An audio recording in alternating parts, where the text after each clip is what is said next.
রোজা ঢাল স্বরূপ। তোমাদের কেউ যেন সিয়াম পালনের দিন অশ্লীলতায় লিপ্ত না হয় এবং ঝগড়া না করে। যদি কেউ তাকে গালি দেয় অথবা তার সঙ্গে ঝগড়া করে, তাহলে সে যেন বলে, আমি রোজাদার। আসসালামু আলাইকুম আমার প্রিয় আপু ভাইয়ারা, সবাই কেমন আছেন? আশা করি আল্লাহর রহমতে ভালো আছেন, সুস্থ আছেন। আজকে প্রথম রোজা। আশা করি সবাই ঈমান আমলের সাথে রোজা শুরু করেছেন। আমরা তো ১১ মাস ইবাদত করি, কিন্তু এই রমজান মাসে আমরা আরও বেশি বেশি ইবাদত করব।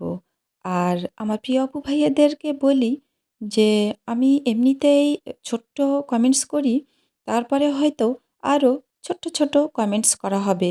কারণ আমি দেখা যাবে যে আমার প্রিয় আপু ভাইয়াদের ভিডিওগুলো সাউন্ড অফ করে হয়তো অন করে রাখবো। আবার এমনও হতে পারে যে আমার প্রিয় আপু ভাইয়াদের ভিডিওগুলো অনেক দেরিও হতে পারে দেখে নিতে। তো দয়া করে আমার প্রিয় আপু ভাইয়ারা কেউ কিছু মনে করবেন না। ক্ষমা সুন্দর দৃষ্টিতে দেখবেন। আর আমার প্রিয় আপু ভাইয়ারা ভিডিওটা অবশ্যই লাইক দিয়ে দেখা শুরু করবেন। আর কিছুটা হলেও ওয়াচ টাইম দিবেন। তো যাই হোক, অনেক বকবক করলাম। এবার ফিরে আসি মূল রান্নায়। আজকে আমি রান্না করছি লাউ এবং লাউয়ের শাক। দুটোই আমার ভীষণ প্রিয়। আর আমার প্রিয় আপু ভাইয়ারা জানে যে এসব আমি গ্রাম থেকে, আমার ভাইয়ের বাড়ি থেকে সব এনেছি। তো লাউ শাকগুলো আমি ভাপে দিয়ে দিয়েছি। দিয়ে এদিকে আমি লাউ রান্না করে নিব। আর লাউ রান্না করার জন্য পেঁয়াজ, টমেটো দিয়েছি আর সাথে দিয়ে দিচ্ছি কাঁচামরিচ আর যত রকমের মশলা আছে সব কিছু দিয়ে ভালো করে অ্যা কষিয়ে নিব। আমাদের প্রিয় নবী হজরত মুহাম্মদ সাল্লাল্লাহু আলাইহি সাল্লামের কিন্তু লাউ খুব পছন্দের একটা সবজি। আর লাউ খেতে কিন্তু আমারও খুব ভালো লাগে। লাউ, লাউ শাক এগুলো হলে মনে হয় যে আমি পেট ভর্তি করে ভাত খেয়ে নিতে পারি এবং খুব তৃপ্তি করে খাই। তো মাশাআল্লাহ আমি আজকে রান্না করছিলাম আর ভাবছিলাম যে শাক খুব মজা করে খাবো। তো যাই হোক, মাংসগুলোও দিয়ে দিলাম মশলাতে। আর খুব খিদে লেগেছিল।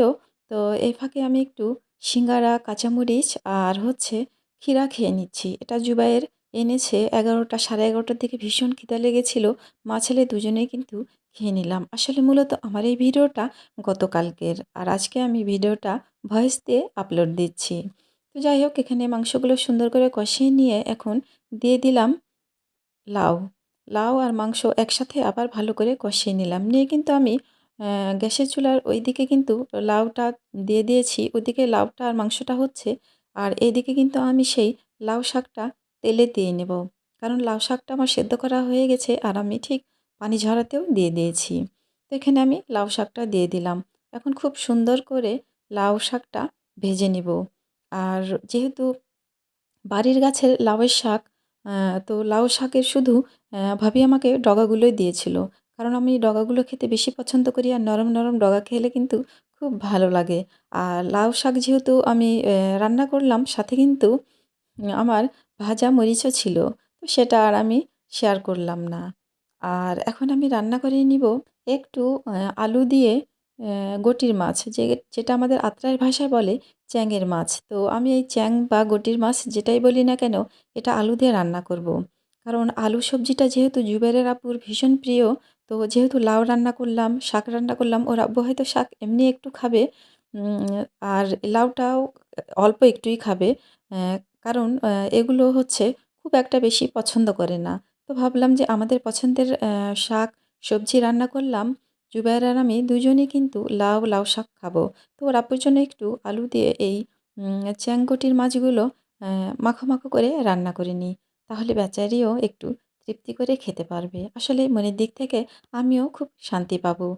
তো যাই হোক, এখানে আমি কিন্তু আমার ভাবি যেভাবে রান্না করে ঠিক সেভাবেই কিন্তু মাছগুলো রান্না করে নিচ্ছি। আর এদিকে লাউ মাংস প্রায় হয়ে গেছে। আমি একটু ভাজা জিরা, কাঁচা মশলাগুলো দিয়ে দিলাম।